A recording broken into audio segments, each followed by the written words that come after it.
তো চলো আমরা প্যাসেজটা শুরু করি।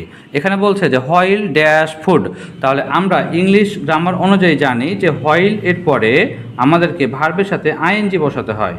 তাহলে হোয়াইলের পরে আমরা অবশ্যই এখানে মিনিংগত দিক থেকে ইট নিব একটা ভার্ব, এবং এর সাথে আমরা অবশ্যই আইএনজি যুক্ত করব। While eating food we should bear in mind, তাহলে মাইন্ড মানে হচ্ছে মন। তাহলে আমরা একটু জানি যে প্রিপজিশনের পরে যদি ভার্ব বসে তবে তার সাথে আমরা আইএনজি যুক্ত করি, কিন্তু কখনো কখনো আবার কি বসে, নাউন বসতে পারে। তাহলে প্রিপজিশনের পরে নাউন বসে, এখানে মাইন্ড মানে হচ্ছে মনে করা, মনে রাখা, ওই কারণে এখানে বসবে ইনের পরে মাইন্ড।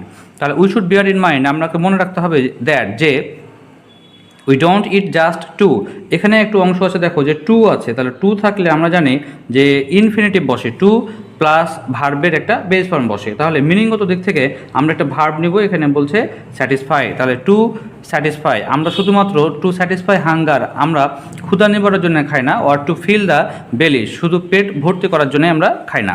উই ইট টু, আবার এখানে একটু খেয়াল করবা যে এখানে আছে একটা অংশ টু, তাহলে টু এরপরে কিন্তু ভার্বের অবশ্যই বেস ফর্ম। তাহলে উই ইট টু, আমরা খাই, কেন খাই, কারণটা হচ্ছে আমাদের স্বাস্থ্যকে, হেলথকে ধরে রাখতে হয়, প্রিজার্ভ, তাহলে we eat two preserve our health. For good health, ভালো স্বাস্থ্যের জন্য a man dash good food, তাহলে এখানে একটু বুঝতে পারছো যে এ ম্যান আছে এখানে অপশন, তাহলে এ ম্যানের পরে আমরা জানি এ ম্যান যেহেতু একটা সাবজেক্ট, তাই সাবজেক্টের পরে কী থাকে, ভার্ব থাকে। তাহলে এখানে এ ম্যান হচ্ছে সিঙ্গুলার সাবজেক্ট, এ মানে একটি, তাহলে সাবজেক্ট যদি সিঙ্গুলার হয় তখন কিন্তু আমাদেরকে ভার্বের সাথে এস বা এস যুক্ত করতে হয়। তাহলে এখানে এ ম্যান যেহেতু সাবজেক্ট আছে, একটা ভার্ব আমরা সিলেক্ট করব, আমরা ভার্ব সিলেক্ট করছি হচ্ছে নিড, মিনিংগত দিক থেকে। তাহলে এ ম্যান নিডস, এখানে অ্যান্সার করবো আমরা তখন নিডস, তাহলে a man needs good food, একটা মানুষের ভালো খাবারের দরকার বা প্রয়োজন।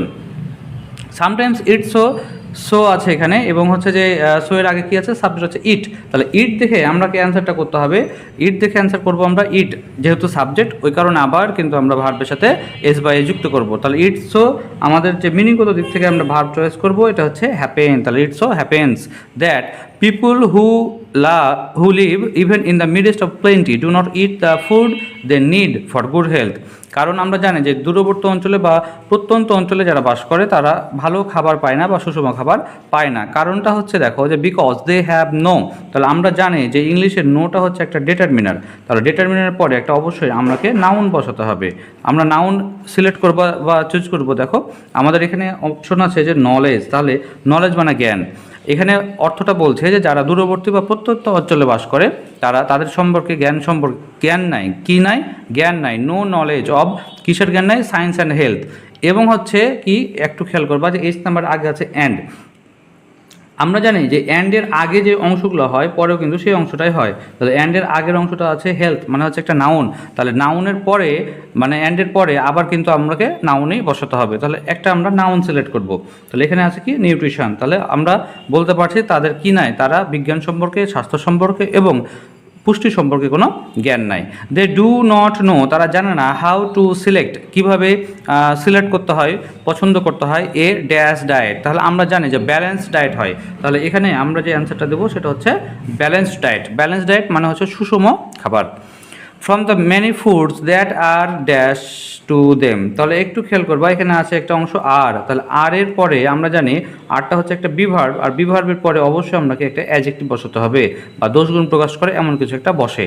তাহলে এখানে একটু খেয়াল করবা যে উপরে কী আছে, এখানে আছে হচ্ছে অ্যাভেলেবল, তাহলে এখানে অ্যান্সারটা হবে অ্যাভেলেবল, তাহলে that R available to them. তাহলে এখানে মেন যে কথাটা সেটা বলছে যে আমাদের খাবারের তো অভাব নাই, কিন্তু পুষ্টিকর খাবার যেটা স্বাস্থ্যের জন্য ভালো বা স্বাস্থ্যকে ধরে রাখতে হবে সুষম খাবার, সেটা আমরা কিন্তু অনেকেই জানি না, বিশেষ করে যারা প্রত্যন্ত অঞ্চলে বাস করে তারা জানে না। তাহলে এভাবে তুমি যদি প্র্যাকটিস করো উইথ ক্লু বা উইদাউট ক্লু, তাহলে দেখবা যে কিছু প্র্যাকটিস করার পরে যে নিয়মগুলো আছে এই নিয়মগুলো তোমরা কখনোই ভুলবা না, এবং অবশ্যই পরীক্ষাতে ফুল নাম্বারই পাবা। তো আশা করি আমাদের সাথেই থাকবা। আসসালামু আলাইকুম।